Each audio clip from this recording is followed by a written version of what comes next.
Hello, my name is Carla. I'm going to be using Rumpelstiltskin to be able to show both sides of the psychoanalytic theory. Rumpelstiltskin is a dark children's tale that has to do with greediness and promises. The premise is that one day a miller tries to boast about his daughter, makes a promise to the king that she can spin straw into gold since her hair is blonde, and the king, trying out the miller's ego, takes his daughter and locks her up in a tower with a straw and a spinning wheel that she has to turn into gold, telling her that if she cannot do that, then she will be executed the next day. The girl's luck is that a small imp appears and tells her he will do this for her if she gives him her necklace. The next day, she gets into the same predicament. The king gives her a bigger room with more straw, and the imp once again shows up, asks for her ring. She goes ahead and she gives him the ring. On the third day, the king promises her, if you can spin this straw into gold, then I will marry you. I will make you the queen. When the imp does come back, she has nothing else to give him. So instead, she promises him her firstborn child. The king marries the girl, and when they do have the firstborn child, the imp returns to take what was promised. The now queen, not wanting to give up her baby, promises the imp all her wealth, and since this isn't what the imp wants, and it wasn't what he was promised, he strikes up another deal with her. He tells her, if you guess my name, I will leave you completely alone and you can keep your child. You have 3 guesses per day, and I will give you 3 days. So the first 2 days, she cannot guess his name, trying to guess an imp's name. Once again, she fails. And on the last day, one day she goes out, she's strolling through the woods, she's trying to figure out, how am I going to tell him that, I don't know his name, how can I keep my child, and all of that.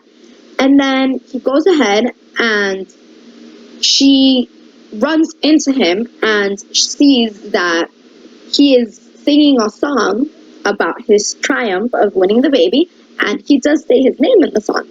So when he says his name in the song, she's already prepared. So when he comes back, she goes ahead and she tells him, I know your name. And she says, your name is Rumpelstiltskin.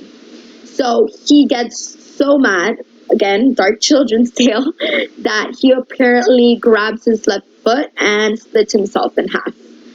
I do believe that this is a good example on both Freud and Jung psychoanalytic theories.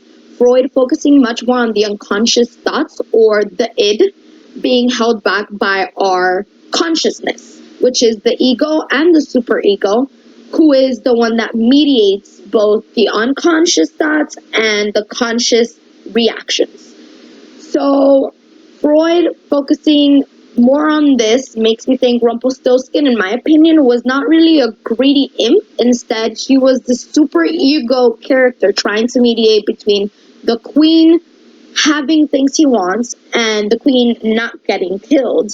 I see the queen as part of the ego, or the consciousness, who is the present person who both the king and the miller were using for their own selfish desires of money, which was what the king wanted, which was gold, and what the miller wanted, which was an ego boost, which would be where the id comes in, seeking to satisfy their self-pleasures. These characters resonate mostly with the Freud's theories because they are very driven, like the king or the miller, or very passive like Rumpelstiltskin and the queen, who are mostly just pawns in something completely preventative. Jung holds more power over the story as a collective. Jung believed the way someone acted was the collective unconsciousness that holds our experiences, has to do with our memories. Both those we remember and those we suppress.